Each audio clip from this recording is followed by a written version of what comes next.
Chalo. So as we are discussing what is C programming language. C programming language, it is a computer programming language through which we communicate with computer. In short, C, to write, design, functions, programs, softwares, we use computer programming language. And among the various computer programming languages, C programming language is one of the most basic. C programming language is one of the most basic, common and widely used languages. See, now the point is there are a wide variety of compiler software programs available for the use of C programming language, such as Borland C, Microsoft C, IIT Bombay C, then Apple inculcate त्यांचं C आहे, GNU GCC compiler code blocks ideally त्याचा आपण use करतो. त्यानंतर turbo C एक आहे.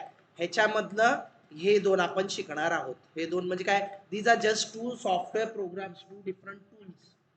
आहे तर सगळं सेमच. जसं बघा की आपण आपण आता आपलं सिंपल आपला अँड्रॉइड मोबाईल फोन आपण यूज करतो. आता सॅमसंगचा असेल तर त्यांचं स्वतःच फक्त लुक अँड फील थोडं थोडं वेगळं असतं. बाकी तर बॅकग्राऊंड मध्ये अँड्रॉइडच आहे. जसंच MIचं वेगळं, काय तर ऑप्पोचं वेगळं, विवो वेगळं, वन प्लस वेगळं, हे वेगवेगळे फोन असले त्यांचे त्यांचे वेगवेगळं थेम आणि वेगवेगळं फील अँड लुक असतो. लुक अँड फील चेंज होतो, पण ऍक्च्युली बॅकग्राऊंड मध्ये तर सगळं अँड्रॉइडच आहे. सेम तसंच सी कंपायलरचं आहे, फक्त ह्याचे हे वेगवेगळे टूल सॉफ्टवेअर्स आहेत. त्यापैकी आपण हे दोन टूल शिकणार आहे, कोड ब्लॉक्स एक आणि दुसरं टर्बो सी. मग कोड ब्लॉक्स मध्ये GNU GCC म्हणून लिनक्स बेस्ड कंपायलर येतो. ते कंपायलर त्याच्यातच बिल्ट इन असतं, ते आपण वापरणार. आणि टर्बोसी या सॉफ्टवेअर मध्ये टर्बोसी म्हणूनच त्याचा कंपायलर असतो. समजतंय का? हे असं सगळी गोष्टी आपण हे इन्स्टॉलेशन सहित सगळं बघायचं आहे, ते अजून बघितलेलं. C programming language is an open source and free language. Open source आहे, फ्री लँग्वेज आहे. ओपन सोर्स म्हणजे त्याचं सोर्स कोड आपण कोण पण काय पण ओपन करून बघू शकतो, चेक करू शकतो. माहित असेल त्यातलं काही जमत असेल, येत असेल तर we can definitely make changes in it also. And it is a free language. Free म्हणजे काय, आपण त्याला डाउनलोड वगैरे इन्स्टॉल करायला फ्री ऑफ कॉस्ट आहे. त्याला कुणाला काही आपल्याला फीज वगैरे भरावं लागत नाही. माझी फी भरायचं, क्लास फ्री नाहीये, आधीच सांगालो. तर history of C programming language. So what is history C is a general purpose middle level procedural structured oriented computer programming language. It is a general purpose language using which we can design develop any general purpose software applications. Middle level means it uses English language, English alphabet system, decimal number system, that is middle level language. And procedural structured oriented means here they have given us some procedures, some structures are to be followed to perform operations to write C program. ते आपण आता लिहिणार, म्हणजे ते कसं लिहिणार, काय लिहिणार, ते लिहिण्यासाठी प्रोसिजर्स दिले, ते फॉलो करून या प्रोग्रामिंग लँग्वेजचा वापर करणार. कोण डेव्हलप केलं? Development of C programming language started in the year 1972. तेव्हा सुरू झालं, अजून चालू आहे. बघा, मी माझं परवा पण फ्रायडेला बोललो होतो हे आपल्या लास्ट लेक्चर मध्ये, की डेव्हलपमेंट थांबलं असं कधी नसतं. थांबलं म्हणजे मग ते आउटडेट झालं, संपलं, मग ते कोण वापरतच नसतंय. हे चालू असतं, ऑनगोईंग प्रोसेस आहे. दररोज त्याच्यात डेव्हलपमेंट चालू असते. दररोज नवीन नवीन प्रकार डेव्हलप केले जातात. ओके, ते थांबायला नाही पाहिजे. थांबलं म्हणजे मग गेलं, आउटडेट झालं, असं होतं. Okay, C the development started by Dennis M Ritchie, Brian Kernighan and team at Bell laboratories USA. Dennis Ritchie कोण? आपला देव. Very good. आजपासून आपला हे देव डेनिस रिची. ते गणपती बाप्पाच्या बाजून त्याचं काय फोटो बिटो लावू नका, ते वेगळं हे वेगळं. डेनिस रिची, देव in the sense, god in the sense. Seriously he is not less than any super human. खरोखर त्याचं त्या एकदम हाय लेवल. आणि सिरियसली आज जे काय आपण टेक्नॉलॉजी एक्सपिरियन्स करतो, यूज करतो, या सगळ्याच्या माग C programming language Dennis Ritchie. प्रत्येक each and every technology that we use, let it be mobile phones, let it be laptops, computers, any and every technology. आज काय म्हणजे काय करता येत नाही, इमॅजिन करा. आज आपलं इतकं डिजिटलायझेशन सगळं झालेलं आहे, काय काय पॉसिबल नाही असं काहीच नाही. Each and everything is possible with the help of technology. आणि त्याच्या मागे सगळे C++ हे सगळे टेक्नॉलॉजीज, हे प्रोग्रामिंग लँग्वेजेसच आहे. C is the successor of the B language, which was introduced in around 1980s, early 1970s. Sorry, 1970 च्या स्टार्टिंगला ती बी म्हणून एक लँग्वेज होती, त्यावरनं ही सी प्रोग्रामिंग लँग्वेज आली. Next, in 1978 C programming language got the K&R standard and was made publicly available. The language is ANSI, American National Standard Institute, standardized in 1988. ते तेव्हा ही स्टँडर्ड लँग्वेज म्हणून declare define झाली. ते त्यांच्यासोबत त्यांचं standardisation या लँग्वेजला भेटलं. चलो मग आता एक्झॅक्टली म्हणजे ही काय आहे तर आपण ही सी प्रोग्रामिंग लँग्वेज काय आहे हे त्याचं बेसिक हिस्ट्री, आता त्याचं इन्स्टॉलेशन वगैरे सगळं बघायचं आहे. त्याआधी will go through some of the components of C programming language. So C program components means, see, while writing any of the C program, what are the things that a program must have in it, must constitute of. चलो मग आता एखाद्या programme मध्ये काय काय असले पाहिजे. Basically C a C program should have the following parts. A C program basically consists of the following components, following parts. What are those components? What are those parts? बघा आता एका सी प्रोग्राम मध्ये काय काय गोष्टी असले पाहिजे. सगळ्यात पहिलं आहे प्री प्रोसेसर कमांड्स. फर्स्ट आहे प्री प्रोसेसर कमांड्स. आता what are these pre processor commands? See, there are certain commands, instructions that we give to our compiler to be performed before the compilation of program. म्हणजे काय programme compile व्हायच्या आधी काही pre requisite असतात, आधीपासून काही गोष्टी प्रोसेस झाले पाहिजेत, ते आपण या प्री प्रोसेसर कमांड्स मध्ये देतो. आता कंपाईल होणे म्हणजे काय, कंपाईल होणे म्हणजे ते आपलं high level middle level C programming लँग्वेजचं बायनरी मध्ये कन्वर्ट व्हायच्या प्रोसेसला कंपाईल होणे आपण म्हणतो, कंपायलेशन म्हणतो. But before that compilation there are certain things to be perform, to be processed, to be executed. Those are given in this preprocessor commands. हे प्रत्येक एक गोष्ट आपण डिटेल मध्ये शिकणार आहे. हे प्रत्येक गोष्ट याचा प्रॅक्टिकल इम्प्लिमेंटेशन आपण बघणार आहे. Next functions. नेक्स्ट आधी functions nothing but block of code, set of related instructions to perform a particular operation, to perform a particular functionality that gives us with a functionality. ते सगळे येतात. त्यानंतर मग आता जे काय आपण ऑपरेशन्स करणार, हे सगळे ऑपरेशन्स, हे सगळे जे काय आपण ऑपरेशन्स करतो ते ऑपरेशन ज्या डेटा व्हॅल्यू वरती सगळं कॅल्क्युलेशन मॅनिप्युलेशन ऑपरेशन करतो, हे सगळं कुठं स्टोअर करणार, तर ते जनरली आपण व्हेरिएबल्स मध्ये स्टोअर करतो. Just like variables that we used in mathematics. नाही का, मॅथमॅटिक्सचे फॉर्म्युला असतात A equal to B plus C. मग आता ए काय आहे, बी कोण आहे, सी काय आहे, हे व्हेरिएबल आहे. मग त्याला काय ना काय व्हॅल्यू कन्सिडर करतो आपण. बी ला व्हॅल्यू समजा 5 पकडलं, सी ला व्हॅल्यू समजा 6 पकडलं, तर 5 + 6 11 ते ए ला मिळतं. हे असं आपण जे कन्सिडर करतो तसं त्यांना आपण व्हेरिएबल्स म्हणतो. तेच इथं. त्यानंतर मग हे सगळे असे आता मी जे काय मॅथमॅटिकल एक्सप्रेशन्स वगैरे बोललो, ते सगळं स्टेटमेंट्स एक्सप्रेशन्स आपण इथं देत असतो. हे या फंक्शन्स मध्ये या व्हेरिएबल वरती जे ऑपरेशन करणार, ते ऑपरेशन करण्यासाठी ते स्टेटमेंट्स एक्सप्रेशन्स कमांड्स इन्स्ट्रक्शन्स सुद्धा म्हणतात त्याला, ते आपण इथं देतो. आणि मग ते देत अजून एक प्रकार असतो तो म्हणजे कमेंट्स. ते सुद्धा आपण देतो. कमेंट्स म्हणजे काय, कमेंट्सला मराठीत काय म्हणतात, शुद्ध मराठीत सिंपल कमेंट्स काय म्हणला हा अभिषेक, काय तर म्हणला अभिषेक, काय तर म्हणला अभिषेक, ऐकला काय म्हणला, मग बोल माझे बोलणे काय म्हणला की बाबा, कोण म्हणले बाबा ऑनलाईन, कोण होतं, कोण म्हणला, नीरज केदार सर मी काय म्हणला कमेंट्स म्हणजे हा काय. सर म्हणजे मध्ये मध्ये माहिती देणे. अच्छा, मध्ये मध्ये आपल्याला माहिती द्यायची असेल ते देऊ शकतो. Okay, correct. म्हणजेच काय असतं अभिषेक, टिप्पणी. एक्झॅक्टली करेक्ट, एकदम शब्दशः त्याचं ट्रान्सलेशन अर्थ टिप्पणी. Exactly correct. टिप्पणी आपण कमेंट्स देतो की नाही, तर कमेंट्स म्हणजे टिप्पणी देणे, एखाद्याबद्दल एक्स्ट्रा इन्फॉर्मेशन, एक्स्ट्रा माहिती, मध्ये मध्ये कमेंट्स आपण मध्ये मध्ये टिप्पणी देतो. केदार म्हणल्याप्रमाणे, अभिषेक म्हणल्याप्रमाणे, एक्झॅक्टली करेक्ट. हे सगळं असं देऊन all these things contribute to form a particular a basic C program. आपलं सी प्रोग्राम बनवण्यासाठी हे असे सगळे वेगवेगळे कॉम्पोनेंट्स, हे असे वेगवेगळे पार्ट्स असतात, त्याचा वापर करून हे सगळे गोष्टी करतो.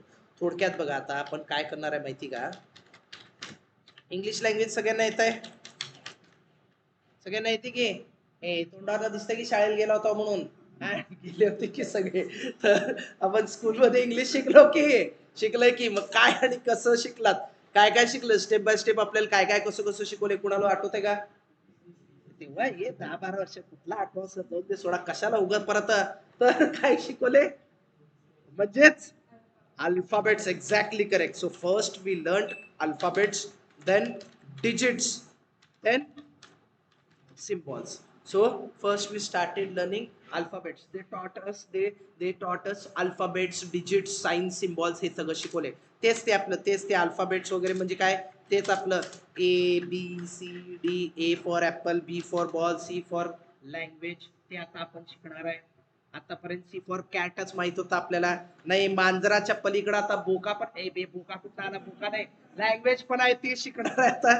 ते आपण शिकणार आहे. त्यात परत मग त्यात कॅपिटल लेटर्स, स्मॉल लेटर्स वेगळं शिकले. कॅपिटल ए मोठा ऍपल, स्मॉल ए छोटा ऍपल, असं कुठला शिकवले नव्हते, पण हे सगळे आपण शिकलेत. Okay, apart from that then 0 to 9 digits, and after that we have learned all these sign symbols. हे सगळे गोष्टी काय असं खूप सारे गोष्टी. हे डॉट, कॉमा, फुल स्टॉप, कॉमा, मामा, मामी, आत्या, मुत्या सगळं शिकवले. आणि अजून हे सगळे अँग्युलर ब्रॅकेट, हे सगळं शिकलंय. बाद झालं. Okay, we know all this things. Okay, हे सगळं आपण शिकलो. यानंतर मग काय शिकवले आपल्याला, अल्फाबेट्स, डिजिट, साइन, सिम्बॉल्स वरनं मग नेक्स्ट काय शिकवले, words. Very good. Formation of words, 2 letter words, 3 letter words, ते सगळं शिकवले. TO2, GO, आणि हे ते ऍज, इफ, हे असं सगळं आपले 2 लेटर 3 लेटर वर्ड्स वगैरे शिकवले. नंबर्स वगैरे नंबर सिस्टीम मधनं मग डिजिट्स एकमेकांना जोडून, डिजिट्स 0 to 9 झालं, मग 1 and 0, 10, 1 and 1, 11, हे असं सगळं आपल्याला शिकवायला लागले. त्यावरनं मग वर्ड्स वरनं पुढे काय शिकवायला लागले, सेंटेन्सेस. हे गेला होता की भे शाळेला तुम्ही, तर सेंटेन्सेस आणि एक्सप्रेशन्स, मॅथमॅटिकल एक्सप्रेशन्स. ओके, अच्छा, सेंटेन्स फॉर्म करण्यासाठी एक गोष्ट आपल्याला वापरायला शिकवले. अजून माती काय जमत नाही आपल्याला. हा, कोण आहे आता बोलले ना, विशाल, काय शिकवले, काय वर्ब नाही त्याच्यात, ग्रॅमर. एक्झॅक्टली करेक्ट रे, ग्रॅमर. काय तर उगं कुठले पण 2-4 शब्द एकमेकाला जोडले तर सेंटेन्स बनतो, नाही, त्याला grammar, is, was, future tense, past tense, present tense, आणि हे ते कुठलं काय माती आजपर्यंत कळाली आहे की नाही, कुठलं काय झेपलं नाही, जाऊ दे, शिकवले काय तर शिकवले, पण ते grammar. Yes, we started learning grammar. Next expression साठी काय, तर मॅथमॅटिकल एक्सप्रेशन, ते सगळं बॉडमास रूल आणि ते सगळं शिकवले आपल्याला. त्यावरनं मग आता सेंटेन्सेस एकमेकांना जोडून मग नंतर आपण काय फॉर्म करायला शिकलो, पॅरेग्राफ्स. आणि मग पॅरेग्राफ्स एकमेकाला जोडून काय तयार व्हायला लागले, चॅप्टर्स म्हणा, लेसन्स म्हणा, हे असं सगळं आपण शिकायला लागलो. हे सगळं असं आपण शिकलो. आणि मग याच्यावर आपण ती इंग्लिश लँग्वेज, फक्त इंग्लिश नाही, ऍक्च्युली जर तुम्ही नीट ऑब्झर्व केलात, हीच प्रोसेस मराठी, हिंदी, कुठलीही लँग्वेज असू दे, तेच वापरलंय. फक्त हे अल्फाबेट सिस्टीम आणि त्याप्रमाणे मग त्याचं ग्रॅमर म्हणजे तेच आपलं मराठीत, हिंदीत काय ते व्याकरण ग्रॅमर, तेवढं ते चेंज होत राहिलं. बाकी ते लॉजिकली तर एकच गोष्ट होतं. पास्ट टेन्स म्हणा, भूतकाळ म्हणा, एकच आहे की एकच आहे, मराठीत भूतकाळ, इंग्लिश मध्ये पास्ट टेन्स. ओके, एनिवेज, हे सगळं आपण शिकलो. आता या कंपॅरिझन मध्ये सी प्रोग्रामिंग लँग्वेज आपण शिकणार. त्यासाठी काय काय गोष्टी कशा आहेत बघा. आता आपण हे इंग्लिश लँग्वेज तर आपल्या सगळ्यांना येते, एक चांगली गोष्ट आहे. सगळे शाळेला गेले, मी पण गेलो होतो, आधीच सांगतो, परत माझ्या याच्यावर डाऊट खाऊ नका. आपण सगळे शिकलेत म्हणल्यावर हे चांगली गोष्ट आपल्याला सगळ्यांना जमत आहे. आता यावरनं मग English language, alphabets, digits, and sign symbols, same as it is is used in our C programming language. म्हणजे हे सगळ्यात चांगली गोष्ट आहे, सी प्रोग्रामिंग लँग्वेज मध्ये इंग्लिश भाषेचा वापर करून तीच अल्फाबेट सिस्टीम वापरली. त्यामुळे सी प्रोग्रामिंग लँग्वेजला आपण काय म्हणतो, हाय लेवल किंवा मिडल लेवल प्रोग्रामिंग लँग्वेज म्हणतात. ओके, ते वापरल्यामुळे ती फर्स्ट स्टेप आपल्याला काय शिकायची गरज आहे, हे काय पण झालंय ते आपल्याला येत आहे. चल, चांगली गोष्ट आहे. Next now will directly move towards next step in computer programming. आणि सी प्रोग्रामिंग शिकण्यासाठी सेकंड स्टेप काय, या अल्फाबेट्स लेटर्सला एकमेकांना जोडून काय तयार होत आहे, मिळेल, काय म्हणताय, टोकन्स. काय तू मोबाईल बनवाला, काय करणार मोबाईल, सो टोकन्स, कीवर्ड्स. इथं सिंपल वर्ड्स म्हणायची, त्याला टोकन्स, कीवर्ड्स, त्यालाच टोकन्स कीवर्ड्स वर नमा लिटरल्स लिटरल्स म्हणजे व्हॅल्यूज कॉन्स्टंट्स डेटा डेटा असतंय values constant data value data ज्याच्यावर आपण ऑपरेशन करणार हे सगळं आपण या अल्फाबेट्स आणि डिजिट्सला वापरून सगळं हे तयार करणार काय तयार करतो आपण वर्ड्स नंबर्स जसं तयार करतो सिंपल आपल्या इंग्लिश किंवा कुठल्याही भाषेत तसं सी प्रोग्रामिंग लँग्वेज मध्ये we are going to create tokens keywords literals म्हणजेच values means constant means data the data on which we are going to perform various different operations and apart from that we are going to also create some identifiers are nothing but names आपण वेगवेगळ्या गोष्टींना जे नाव देतो त्याला आपण identifiers म्हणायचा वेगवेगळ्या गोष्टींना नाव देतो जसं की काय तर आता माऊस आहे कीबोर्ड आहे किंवा आपले नाव आनंद चैतन्य पार्ट 1 पार्ट 2 पार्ट 3 झाला नाही अच्छा हा चैतन्य आलंय की अहो मी बघितलं नाही आज तिन्ही चैतन्य आहेत ठीक आहे चैतन्य क्यूब झालेत ठीक आहे चांगली गोष्ट आहे महत्वाची गोष्ट काय तर हे जे आपण एकेकाला नाव ठेवतो आपण मिलिंद नाव ठेवतो हे बे नाव ठेवायचं नाही नाव दिलेलं आहे आपल्याला नाव दिलेले जे आहेत ते नाव ठेवायचं नाही नाव जे दिले त्याला आपण म्हणतो आयडेंटिफायर नेक्स्ट नाव using all this things what do we start forming statements also known as instructions commands हे सगळं आपण बनवतो आणि तेच ते आपले मॅथमॅटिकल एक्सप्रेशन नक्कीली म्हणा की आपल्याला एक चांगलं सोपं सोयीस्कर काय mathematical expression work same as it is as they work in mathematics मध्ये जसं आहे सेम तसंच कम्प्युटर प्रोग्रामिंग मध्ये त्यामुळे आपल्याला फारशे नवीन गोष्टी तिथं काय करायची गरज नाही फार इझी पडतं ते बर हे जे स्टेटमेंट्स कमांड्स इन्स्ट्रक्शन्स आपण जे म्हणतो ते देण्यासाठी हे वेगवेगळे शब्द एकमेकांना जोडून आपण स्टेटमेंट तयार करतो अरे पण जसं इंग्लिश लँग्वेज मध्ये we connect all these words together but while connecting them we make use of grammar we follow grammar and then only we can form sentences in the same way in computer programming grammar that we follow to form statements instructions commands that grammar instead of grammar it is called or known as syntax त्याला म्हणायचं syntax थोडक्यात ते आपलं computer प्रोग्रामिंगचे grammar computer प्रोग्रामिंगच्या ग्रामरला grammar बोलण्याची syntax म्हणायची sir आवाज break होतो आवाज ब्रेक व्हायलाय माझं नाही तर नाही येते ना हे कुणाला केदारला ब्रेक व्हायलाय का नीरजला कुणाला ब्रेक व्हायला रे आवाज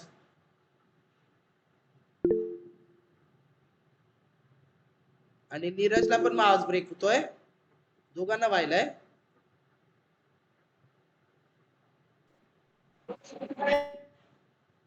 कोण काय बोलाले की नीरज माईक ऑन केला मित्र काय तर पुढचं बोल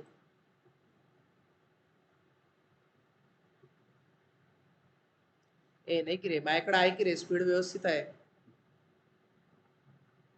नीरज ब्रेक व्हायला का आवाज नाही सर ब्रेक होतो नाही केदार तुझ्याकडे व्हायलंय ठीक आहे नीरज कडे व्हायलंय का कारण काय अपलोड डाउनलोड स्पीड दोन्ही माझ्याकडे स्टेबल दिसाले की आहे की माझ्याकडे व्यवस्थित आहे तुझ्याकडे काय तर नेटवर्क इश्यू असेल बघ कारण माझ्या इथं तर मला वाटत नाही इथं तर कारण माझ्याकडे बघ की इथं पिंग्स पण लवकर व्हायलेत आणि इथं पण काय एकदम माझ्याकडे स्टेबल दिसाली स्पीड माझ्याकडे वाटत नाही रे रजा तुझ्याकडे चेक कर एकदा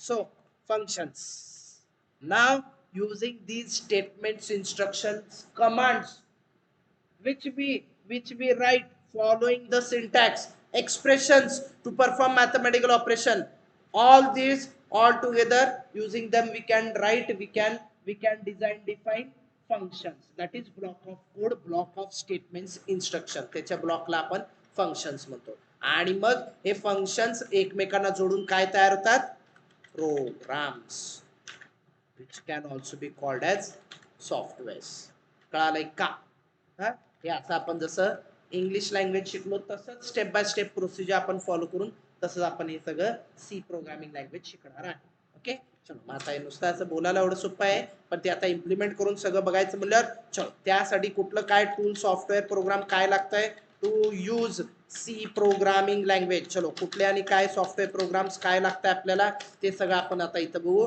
टूल और software program to work on to learn to use C programming language. What are the tools softwares that we require. See there are वरती लिहिलंय ऑलरेडी इथं लिहिलंय wide variety of compilers already available. तेच परत आहे. See, there are various tools, softwares also called as IDE. आता IDE म्हणजे काय? IDE चं फुल फॉर्म कुणाला माहिती का? विशाल, वेदांत, नाही माहित? चैतन्य नाही? मिलिंद, अभिषेक नाही माहित कुणाला? ठीक आहे, मी सांगतो. IDE म्हणजे काय? Integrated development environment. आता हे काय असतंय? एक सॉफ्टवेअर प्रोग्राम असतंय ज्याच्या आतमध्ये सगळं डेव्हलपमेंट साठीचं जे काही गोष्टी लागणार आहेत ते सगळं त्याच्या आतच इंटिग्रेट करून ठेवलेलं असतं आणि एक पूर्ण असं संपूर्ण एक असं डेव्हलपमेंट एन्व्हायरमेंट क्रिएट केलेलं असतं. म्हणून त्याला म्हणतात इंटिग्रेटेड डेव्हलपमेंट एन्व्हायरमेंट असं एक बनवलेलं असतं. So there are various tool software technically called as IDE available with which we can write, edit C or C++ programs, compile them, debug if any error is present and run execute them. म्हणजे आपल्याकडे असे खूप सारे tool software program available आहे ज्याच्या through आपण programme लिहू शकतो. त्यांना लिहून झाल्यानंतर समजा काही चेंजेस करायचं, we can edit them. After editing we can compile them. Compile केलं, काही एरर प्रॉब्लेम त्यात आलं, काही तर चुकलं, आपण लिहिताना टाईप करताना त्याचं ग्रॅमर चुकलो, ग्रॅमर नाही काय सिंटॅक्स. Very good. सिंटॅक्स चुकलं तर आपलं कंपायलर सांगताय करेक्ट आहे म्हणलं, काही प्रॉब्लेम नाही. चुकलंय म्हणलं सांगताय कुठं काय चुकलंय, मग ते डिबग करायचं. डिबग म्हणजे काय? त्याला करेक्ट करायचं, जे रॉंग आहे त्याला करेक्ट करायचं. That's it. त्यालाच म्हणतात डिबग. डिबग म्हणजे आज काय मोठी गोष्ट असते, जे चुकलंय त्याला बरोबर करायचं. आणि debug if any error is present and then run. एकदा एरर सगळे सॉल्व झाले, एकदा सगळे एरर्स एलिमिनेट झाले की then we can execute, run them, finish. यासाठी हे टूल सॉफ्टवेअर प्रोग्राम्स जे काय असतात ते कुठले आहेत बघा. काय IDE means integrated development environment which is a tool or software program to work with any programming language. Some of the most commonly used IDLEs for C programming language are Turbo C, Code Blocks, etc. म्हणण्यासारखं आपण हे दोन शिकणार म्हणून तेच दोन मी इथं लिहिलेत. And ह्याच्यामध्ये मग या टूल सॉफ्टवेअर मध्ये कंपायलर्स कुठले आहेत? टर्बो सी युजेस दी टर्बो सी कंपायलर. त्या टूलचं पण नाव तेच आहे, त्याच्या कंपायलरचं पण नाव तेच आहे, नवीन काही नाही. Code blocks use the GNU GCC, that is MingW. MingW पण म्हणतात किंवा MingW कंपायलर वापरतो हा. आणि ह्याच्या थ्रू आपण सगळे प्रोग्राम्स शिकणार आहोत, सी प्रोग्रामिंग लँग्वेज शिकणार आहोत. चलो मग त्यासाठी आपल्याला सी प्रोग्रामिंग लँग्वेजचं स्ट्रक्चर काय ते आपण बघू. C program structure.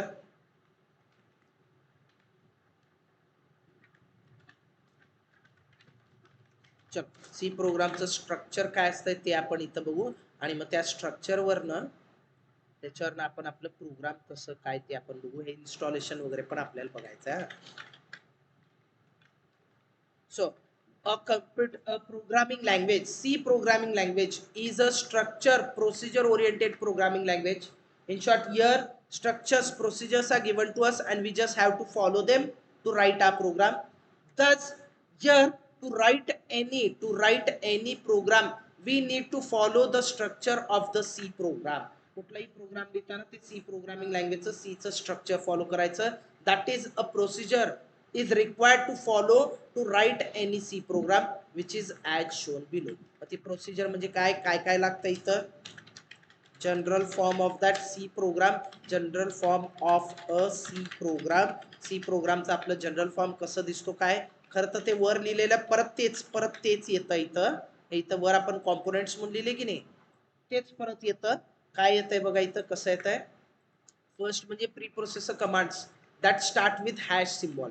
आता हे काही गोष्टी इथं हळूहळू आपण असं बघत शिकत पुढे सरकणार. हॅश सिम्बॉलनी स्टार्ट होतात कधी पण, आणि जे हॅश सिम्बॉल देऊन जेवढे काय कमांड स्टेटमेंट्स इन्स्ट्रक्शन स्टार्ट होतात त्यांना म्हणायचं प्री प्रोसेसर कमांड्स. हे काय आहे? हॅश आहे, त्याला हॅशटॅग म्हणायचं नाही. ते काय इंस्टाग्राम ते इंस्टा नाहीये, इंस्टाग्राम नाहीये. हॅशटॅग वगैरे काय कुणाला करायचं नाहीये. हॅशटॅग म्हणजे कुणाला टॅग करून ठेवायचं नाही. त्याला फक्त ते हॅश सिम्बॉल आहे फक्त. हॅश म्हणतात त्याला. हॅशटॅग वगैरे तसलं काय म्हणायचं नाही. आधी सांगालो पापच लागतंय नाही आज सोमवारचं. हे बे तसलं काय होत नसतंय पण हॅशटॅग म्हणायचं नाही फक्त हॅश आहे. Global variable declaration.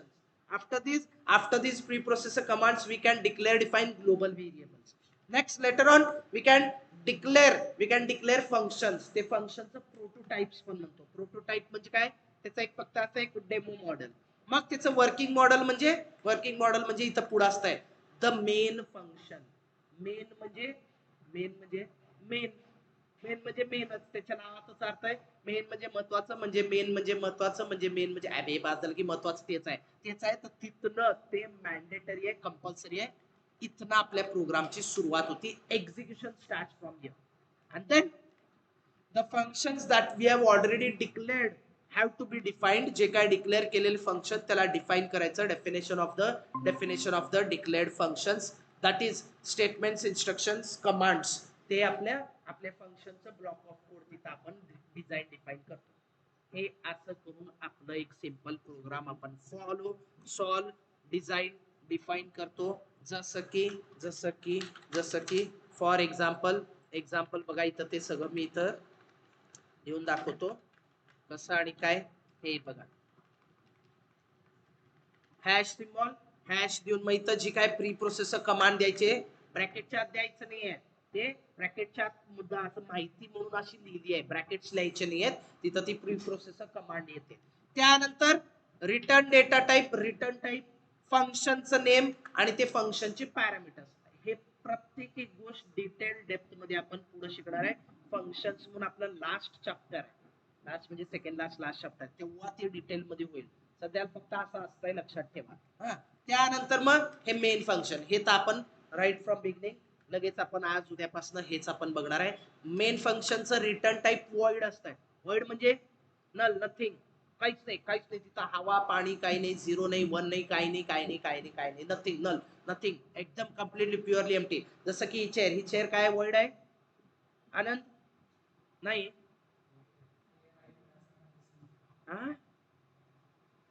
काय ती वर्ड आहे का नाही आहे? वर्ड आहे. हे नाही आनंदचं करेक्ट आहे. तिथं हवा आहे की चैतन्य आनंदचं करेक्ट आहे. ती वर्ड नाही आहे, त्याच्यात हवा आहे. मग वर्ड म्हणजे अरे हवा पण नाही पाणी पण नाही, कुठं ते स्पेस मध्ये असताय. ते थॅनोस बिनोस सापडते तिथं. हे बे कुठल्या अवेंजर्स कडे चाललो तिकडं. ते आउट ऑफ दिस वर्ल्ड आपल्या याच्यात सोलार सिस्टीम मध्ये बाहेर गेलं तिथं काय ना हवा ना पाणी ना nothing that is called as world. मग आता ते कुठं आपल्या लॅपटॉप मध्ये आलंय वर्ल्ड? तर लॅपटॉप मध्ये आलं नाही. तिथं काहीच नाहीये हे सांगण्यासाठी ते पण आपल्याला सांगावं लागतंय की काही नाहीये. हे बघा कम्प्युटर्सला काही म्हणजे काही स्वतःहून आपोआप हे एक प्रकार लक्षात घ्या. आपोआप हा शब्द मुळात हा शब्द मला कधीच आजपर्यंत पटलेलाच नाही राव. डिक्शनरीतनं काढून टाकायला पाहिजे. आपोआप असं काय असतं का मला कोण सांगेल तर? आपोआप किंवा ऑटोमॅटिक झालं असं कधी काय असतंय? हा शब्द मला इतका इलॉजिकल वाटतो ना हा शब्द. तुम्ही विचार करा काय आपोआप काय पृथ्वी आपोआप गोल फिरते? हे नाही. सोलार सिस्टीम आहे त्याच्या मागे ते सगळं ग्रॅव्हिटेशनल फोर्स आहे सनचा आणि हे ते सगळं जॉग्राफीत शिकलो ते कुठं इथं शिकालो नाही. प्रत्येक गोष्ट बघा की तुम्ही आपोआप कधीच काही होत नसतं. कधीच काहीच गोष्ट कुठलीच गोष्ट आपोआप होत नसते. त्यामागे काय ना काय सायन्स आहे, त्यामागे काय ना काय लॉजिक आहे. तसंच कम्प्युटरला पण ना आपोआप कसं काय करणार त्याला? आपण सांगावं लागतंय सगळं. We need to inform each and everything to our computer, to our laptop, and then we need to tell it that there is nothing, null, empty. काहीच नाहीये तिथं, काहीच नाहीये सांगण्यासाठी void हा कीवर्ड. void हा शब्द. हे या शब्दाने त्याला सांगायचं की बाबा तिथं काही नाही. मग मेन फंक्शन आहे म्हणून सांगायचं. मेन म्हणजे तो तर मेन फंक्शन आहे, महत्वाचा आहे. मग त्या फंक्शनला स्टार्ट, ओपनिंग करली ब्रॅकेट, एंड, क्लोजिंग करली ब्रॅकेट. आणि मग त्याच्या आतमध्ये त्या मेन फंक्शनचे block of code, set of instructions, ते सगळं आपण इन्स्ट्रक्शन स्टेटमेंट्स कमांड्स इथं देतो. तर असंच अजून बाकी कुठले काय फंक्शन्स वगैरे असतील ते लिहायचे. ते देत जायचं फिनिश. असं करून आपण सी प्रोग्राम तयार करतो. कसं ते आपलं फर्स्ट सी प्रोग्राम आपण बघू and that will ये काय आला. So this first C program we'll see it in our next session.